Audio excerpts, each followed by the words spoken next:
Saya kaget. Masa di Bareskrim katanya MKC digebukin sudah pingsan hidup lagi, disiram air atau apa ya, digebukin lagi ya sampai ini lagi, sampai terkapar lagi. Terus dilumurin pakai tai orang mukanya. Tema kita hari ini adalah MUI perintahkan pembunuhan MKC. Saya kasih berita yang kasih judulnya yang serem sekali ya nih, pengacaranya ya sampai teriak ke saya, Pak jangan begitu Pak, ya memang begitu, apa pengacaranya MKJ sampai teriak, wah Pak jangan serem-serem gitu Pak, kita harus cari dulu, cross check dulu, itu sudah pasti dah, saya nggak usah tanya pengacara, itu sudah pasti udah ya. Subuh-subuh kita ada tiktokan dengan tim pengacaranya, saya kaget, masa di Bareskrim katanya MKC digebukin sudah pingsan hidup lagi, disiram air atau apa ya, digebukin lagi ya sampai ini lagi, sampai terkapar lagi. Terus dilumurin pakai tai orang mukanya. Wah, itu biadab sekali ya. Kenapa saya bilang itu MUI? Kan MUI yang perintahkan penangkapan MKC, ya kan? Siapapun yang melakukannya, ya walaupun sesama tahanan ya, yang melakukannya sesama tahanan. Ya, tetapi itu atas restu dari MUI, makanya saya bilang MUI perintahkan pembunuhan MKC. Itu namanya mau bunuh orang, ya. Itu orang timpang ya, geblek ini MUI dan sudah tua, ya. Dan yang dia perbuat tidak sebanding dengan terorisme yang dilakukan oleh orang-orang Islam di Indonesia. Yang diperbuat oleh MUI tidak sebanding dengan kekejaman dan kebiadaban orang Islam di Indonesia kepada orang-orang minoritas yang lain.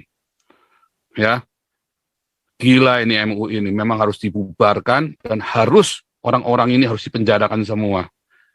Ya, dia pasti terlibat langsung. Ya, dari mana itu pesanan? Tidak ada tahanan mau pukul orang, geblek apa? Dan siapa yang mau tahanan? Dan masalahnya terus kemudian pinter dia 14 hari diisolasi supaya nggak bisa divisum. Nah, kita nggak tahu nih, semoga pengacara kita cukup pandai gimana caranya untuk divisum tuh. Ya, dan saya dengar keluarganya diteror juga, ketakutan. Ya, supaya Pak jangan digede-gedein Pak, nggak bisa, kudu kita bikin gede. KC ini adalah kita, ya. MKC ini adalah kita, ya. Urusan kita semua. Aduh, saya sampai ini kan nanti lawyernya ada di sini ya, tim lawyernya ya, saya nggak perlu sebutkan namanya lah, yang kasih tahu ke saya deh, nanti nggak enak juga lagi. Tapi itu pagi-pagi ya, jam 4 pagi, maksudnya jam 4 pagi waktu Eropa, saya lagi ngelilir begitu, ya, telepon saya, Pak ini gawat Pak MKC Pak, gimana? Aduh, saya bilang, waduh viralkan, jangan dulu Pak, nggak bisa Pak, ini harus diviralkan, saya bilang begitu, saya titip sama itu kan, sama Bro Pavel kan. Saya langsung kumpulin teman-teman, tolong diviralkan dong pagi-pagi. Lawyer kemarin teriak-teriak, jangan Pak, kata keluarga nggak boleh Pak, nggak bisa. Ini bukan urusannya keluarga lagi, urusan kita semua. Selama Anda masih ditakut-takutin sama orang Islam, Indonesia nggak akan merdeka. Nah, sekarang ini Anda ditakutin, dan saya berharap keluarganya MKC dengar, jangan mau ditakut-takutin, jangan mau diteror, lawan terus. Ya, kita itu mati-matian, kita akan kumpulin uang buat MKC ya. Kita akan urus. Nah, ini masalahnya dari kemarin ya kita nggak bisa ngomong siapa salah, bukan siapa salah, karena memang polisinya alasannya 14 hari, kita menghormati toh. Kita harus menghormati untuk apa namanya undang-undang yang dibuat untuk prokes 14 hari. Nggak taunya dipakai untuk menghilangkan jejak. Ya kan? Kan kurang ajar kan?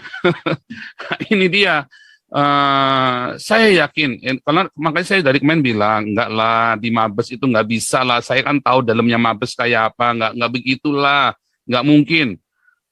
Tapi kalau sampai ada kejadian, berarti ada kesengajaan, karena di Mabes nggak bisa orang digituin. Polda aja susah kok, apalagi di Mabes, ya kan? Kalau di Polsek, Polres kita masih bisa terima, ya ada orang-orang kurang ajar. Tapi kalau di cerita Polda sama Mabes, ada orang dikerjain begitu di depan mata, dicongornya mata, kan geblek ini namanya. Berarti ada kesengajaan, ya. Kalau saya yakin ini oknum yang ada di tahanan ini ke polisi yang ada di tahanan itu kerjasama, makanya terjadi pembiaran. Ya, kita nggak menyalahkan bahwa seluruhnya ada oknum yang dibayar oleh MUI. Karena MUI yang bertanggung jawab, MUI kan yang perintahkan penangkapan itu kan. Nah, ini yang kita harus serem ya. Kemarin kan kita dengar dari Pak Saifuddin ya bahwa itu pasti LP-nya LPA, yaitu apa berdasarkan pesanan ya. Anda yang maklar kasus Anda pasti ngerti itu maksudnya LPA. Yang biasa maklar kasus itu ya. Itu berdasarkan pesanan, harus ada yang duitin. Gimana mau polisi nggak punya dana buat nangkep MKC, nggak punya dana, harus ada yang duitin ya. Wah, ini saya benar-benar, oh Tuhan tolong ya, supaya Tuhan berikan kita kesabaran dan kasih kita tetap ada, dan kita tetap bisa mendoakan orang-orang ini, namun kita harus melawan secara hukum.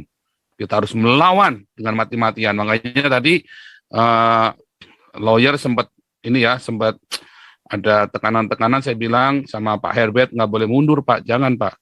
Soalnya yang kita percaya sekarang ini, dari awal Pak Herbert kan, saya nggak tahu tuh Pak Sandi segala macam, saya nggak tahu tim yang baru ya, karena saya kan percayakan semuanya kepada kepada Pak Saifuddin.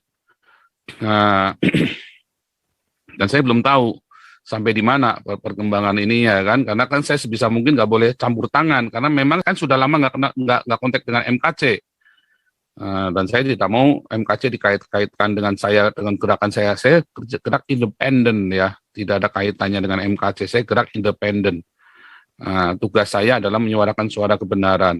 Nah, kalau kemarin terjadi masalah pengumpulan dana, karena saya terbeban, kita ada di dunia internasional untuk menghimpun dana buat MKC. Ya, karena lawyernya kan harus dibayar, jangan gratisan, harus bayar lawyernya, enak aja gratisan. Ya kan, jangan, harus bayar lawyernya. Makanya kita kumpulkan dana di sini ke rekeningnya Pak Saifuddin Ibrahim, ya kemarin rekening barunya ya. Makanya kemarin saya bilang sama Pak Herbert, jangan mundur Pak, nggak boleh Pak. Karena yang banyak rekomendasi dan kita tahu sepak terjangnya ini Pak Herbert ini. Dari kemarin kan saya sudah bilang ini Pak Herbert Aritonang ini bukan orang sembarangan.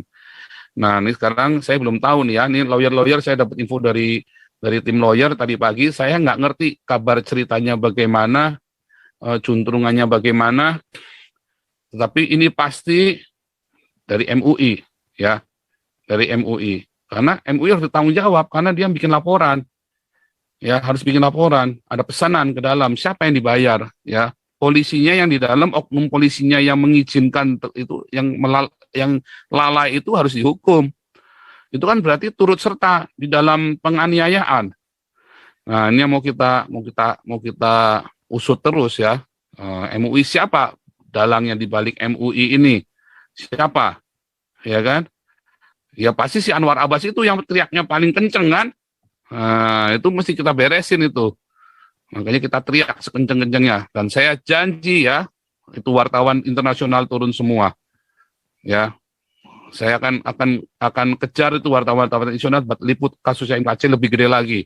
Ya kemarin teman kita di Prancis sudah liput ya melalui Aletea. Aletea itu yang kemarin ketemu sama saya ya. Nah itu kita nanti melalui majalah-majalah lain di Prancis kita akan gedein sekalian, dan saya akan kasih ke Amnesty Internasional, ke Pak itu ya, Jacques Hayot itu ya. Kita akan bikin urusan panjang lagi, semua termasuk yang ada di Jerman juga yang kemarin beritakan saya ya, kasusnya saya. Itu kita kerahkan lagi tuh ya, teman-teman yang di Amerika, Bung Beta segala macam, tolong bantu dong supaya gede sekalian nih. Kita mau bikin class action sekalian. Ya, ada terjadi udah di dalam penjara saja yang katanya diamankan masih nggak aman, kan kurang ajar kan. Artinya nggak ada tempat aman di Indonesia. Buat penista agama nggak ada aman. Nah, buat penista agama itu Somad aman-aman aja, Irena Handono aman-aman aja, si Hani Christian sudah DPO tenang-tenang saja, ya kan, si Stephen Indra sudah DPO tenang-tenang saja. Kan kurang ajar ini kan, berarti kan ada ketidakadilan di dalam hukum. Nah, si Gus Yakutnya, si gendut brengsek itu kemana itu? Ya kan? Si menteri Dajjal itu kan, Menteri Sontoloyo itu. Nah, kurang ajar. Menterinya juga ikut ini nih, ikut tanggung jawab ini yang begini ini. Ya kan? Ya, kita sebelum mulai ya, ini saya langsung panas ya.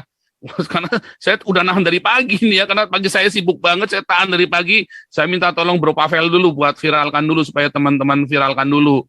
Dari tim lawyer sebenarnya udah ngomong jangan, saya bilang nggak bisa, ini harus diviralkan, kalau enggak semua kita takut, kita capek, kita sudah capek takut Pak lawyer. Saya bilang, kita sudah capek merasa takut ini.